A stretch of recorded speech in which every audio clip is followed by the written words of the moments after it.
All right, we're here at Park Tool headquarters, and we have Alex Paton from GCN. Hello. He came in from the UK, and he's on his way to beautiful Monterey, California, to go to the Sea Otter Classic. And Calvin is actually so excited for that show that he went there early. We're here at Sea Otter. We're going to go talk to the people. We are here for the people.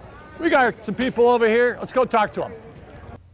And he's hanging out, prepping and getting stuff ready. So today I'm going to ask Alex a couple questions, knowing that he has recently almost completed some wheels. Almost. Even if you're not an expert in bike mechanics, I think everyone can tell this looks like a wheel. It does, and it is. Oh, wow. Good. That's cool. Almost completed some wheels. All right. Okay. So my first question is, on a scale of 1 to 10, 10 being the most difficult, 1 being the easiest, how difficult did you think building wheels was going to be? 10. 10. I thought it was going to be up there with some of the hardest jobs you could do with looking after or building or maintaining your bike. And I'm going to say, yeah, I'm sticking to my 10 actually. I was borderline a 9 or a 10, but I'm going to go, I thought it was going to be really difficult. So so in reality, and so after doing it and almost completing the front wheel.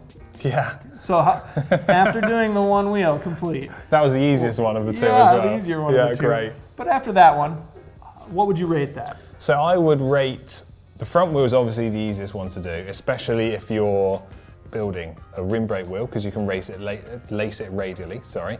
That takes a lot of the complexity out. I'm going to say a front wheel is probably a 7.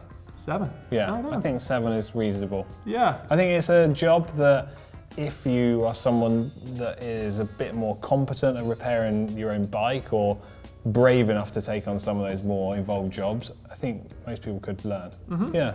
Yeah, definitely. It's a process. As long as you can follow that process and follow the different, each little thing along the way, it's not too crazy. Yeah, it's like learning the steps, and if you do the right steps at the right time, you can't go too far wrong. I guess. This is coming from someone with not a lot of experience in that job, so take that into account.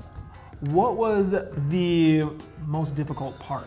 Because you didn't complete the wheel, as in it's not tensioned and final trued, but you've laced both wheels, right? So I can say what has been the most difficult part so far, because I haven't got from start to finish.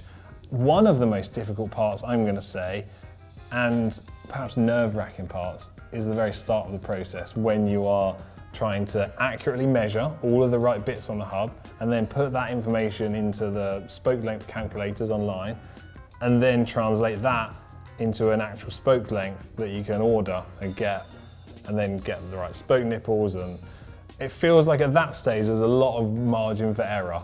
As when Calvin was showing me how to build the wheels, he was like, hey, why have you got spokes that are this length? 287, 290.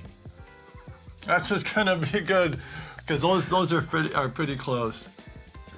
You sound unsure now. And I was like, I don't know. I think this is what the shop said was all they had. So I feel like you've got to deal with lots of different variables. And certainly when it comes to lacing up the wheel, to someone like me that is new and just started, it's almost like someone's talking a foreign language.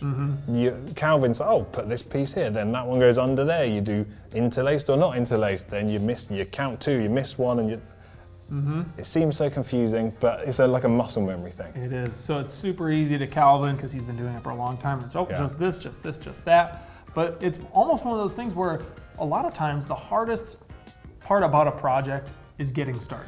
Because once you get started and you're into it and you kind of have some experience doing it, the next time you do it, it's going to get easier and easier and easier to do. And that's kind of the way it is with the wheels. This is definitely what I would say for not even just wheel building, but anything to do with repairing your bikes. In fact, anything in life. We go that broad. If you want to get better at something, simply practice it. There's no top secrets to it. Yep. Practice, get involved. Essentially, throw yourself in the deep end like I've done. Apart from I've had someone film it and put it up online for everyone to see me struggle. Yes, exactly. So you at home, you're not going to be having somebody film you and then having that video posted and having everybody see you struggle. But you should try and build your own wheels. We highly recommend it. We've got a great wheel building series to follow through on it. It goes through spoke calculation, Yeah. it goes through lateral true, radial true, tensioning. It's a ton of fun. Well, there's a ton of fun and like really good information. Obviously, we're both in the world of trying to help people learn how to fix their bikes, but Calvin has been doing this for so long. He's one of the people that has also helped me learn to fix my own bike. And I think it's fun to be able to learn from the same people that have been doing it for a long period of time and try to teach more people how to repair their bikes. And hopefully they can teach more people as well. It's like a positive cycle. It's the positive cycle in the cycling industry. I like it. Lots of cycling puns. Exactly. All right, well, thanks for joining us, Alex. Pretty basic question, but hopefully you guys enjoyed that, and we'll see you next time on the Park Tool YouTube channel. One thing we didn't mention, the reality of actually building the wheels compared to my anticipation. I'm going to say it's an 8 or a 9. It's not as bad as I thought it was going to be. Yeah, there you go. A little nugget for you. It was nice to be like, I just got to sit here and think, I'll just answer what you ask me. Yeah, I'll throw you a question and hopefully there's Don't add there's general an answer knowledge there. in there. Yeah.